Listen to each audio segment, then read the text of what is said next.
ఈ వారం సింహరాశి వారిని పరిశీలించి చూసినట్లయితే గురుడు దశమంలో ఉండడమే కాకుండా రాహు చతుర్థంలో కూడా ఉన్నాడు కాబట్టి శుభ అశుభ ఫలిత మిశ్రమంగా వీరి జాతకం నడుస్తుంది. మఖ నక్షత్ర జాతకులు స్వచ్ఛమైనటువంటి ఆనందాన్ని పొందుదాం అని అనుకుంటూ ఉంటే అది మెల్లగా జరిగి వెళ్ళేటటువంటి అవకాశం కనిపిస్తోంది. పూర్వ ఫల్గుని నక్షత్ర జాతకులు చక్కనైనటువంటి ఫలితాలతో విజయాన్ని సాధిస్తారు.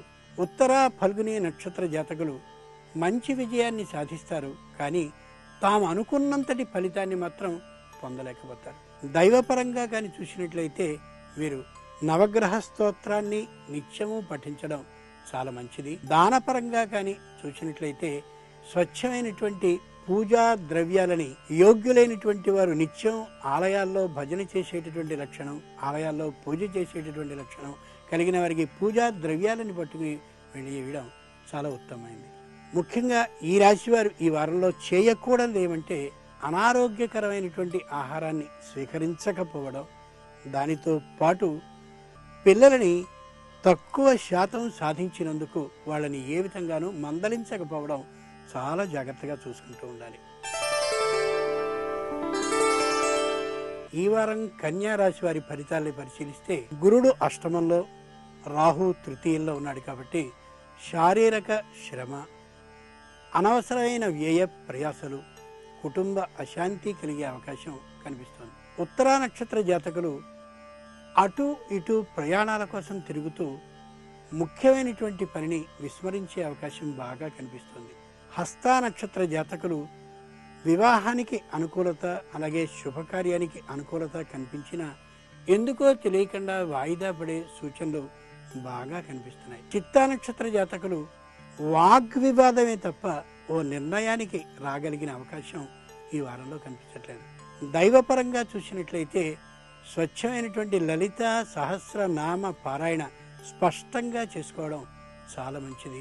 దానపరంగా కానీ చూసినట్లయితే చలువ పందిరి అంటారే చలివేంద్రం, అక్కడ పల్చటి మజ్జిగని ప్రయాణికులకు ఇవ్వడం చాలా మంచిది. ఈ వారం ఈ రాశి వారు ముఖ్యంగా చేయవలసింది బాగా ఆలోచించుకుని మాత్రమే మాట్లాడడం. తులారాశి జాతకుల్ని పరిశీలించి చూసినట్లయితే గురుడు సప్తమంలో ఉన్నాడు కాబట్టి శుభ అశుభ ఫలిత మిశ్రమంగా సాగుతుంది ఈ వారం. చిత్తా నక్షత్ర జాతకులు చక్కనైనటువంటి ఉద్యోగాన్ని సంపాదించుకోగలుగుతారు, కానీ సంతృప్తికరంగా ఉండలేరు.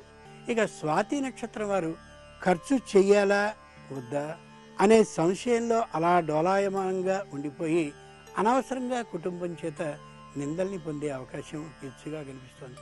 విశాఖ నక్షత్రం వాళ్ళు అనవసరమైనటువంటి ఆలోచనలన్నింటినీ పక్కకి పెట్టి గతాన్ని తలుచుకోకుండా ఉండడం చాలా చాలా మంచిది. మొత్తం మీద దైవపరంగా చూసినట్లయితే నవగ్రహాలకి ప్రదక్షిణం చేయడం ఈ రాశివారు చాలా మంచిది. చక్కనైనటువంటి గోవుకి పూజ చేసి ప్రదక్షిణాన్ని చేయడం సత్ ఫలితాన్ని ఇస్తుంది. మొత్తం మీద ఈ వారం ఈ రాశివారు చేయవలసింది ఏమిటి అంటే ధనాన్ని ఆచితూచి ఖర్చు పెట్టడం మంచిదే, కానీ కుటుంబంతో మాత్రం వ్యతిరేకత లేకుండా ఉండేలా ప్రవర్తించుకోవడం, మసలుకోవడం చాలా మంచిది. ఈ వారం వృశ్చిక రాశి వారి ఫలితాన్ని పరిశీలిస్తే గురువు షష్ఠంలో ఉన్నాడు కాబట్టి అనవసరమైన ఆందోళన ఉండే అవకాశం బాగా కనిపిస్తుంది. విశాఖ నక్షత్ర జాతకులు వెనకకి వెళ్ళి గతాన్ని తవ్వుకోవడం కంటే రాబోయేటటువంటి కాలంలో ఎలా ప్రవర్తించాలో ఆ విషయాన్ని గురించి బాగా ఆలోచించుకుని అమలు చేసుకోవడం చాలా మంచిది. అనురాధ నక్షత్ర జాతకులు క్రొత్త పరిచయాల్ని చేసుకోవచ్చు, కానీ వాళ్ళనే సర్వస్వంగా మాత్రం నమ్మకుండా ఇంటిలోని వారి యొక్క ఆలోచనకి అనుగుణంగా ప్రవర్తించడం ఎంతైనా ఉత్తమం. జ్యేష్ఠ నక్షత్రం వాళ్ళు ఈ వారం ఏదో మంచి పెట్టుబడి పెట్టాలి అని అనుకుంటారు. ఆ పెట్టుబడి పెట్టే ఊహ చాలా మంచిది, ఫలించవచ్చు కూడా. దైవపరంగా కానీ చూసినట్లయితే ఆంజనేయ స్వామికి సంబంధించిన ఏ స్తోత్రాన్ని చదువుకున్నా వాళ్ళకి ఇతోధికంగా కలిసి వచ్చే అవకాశం కనిపిస్తోంది.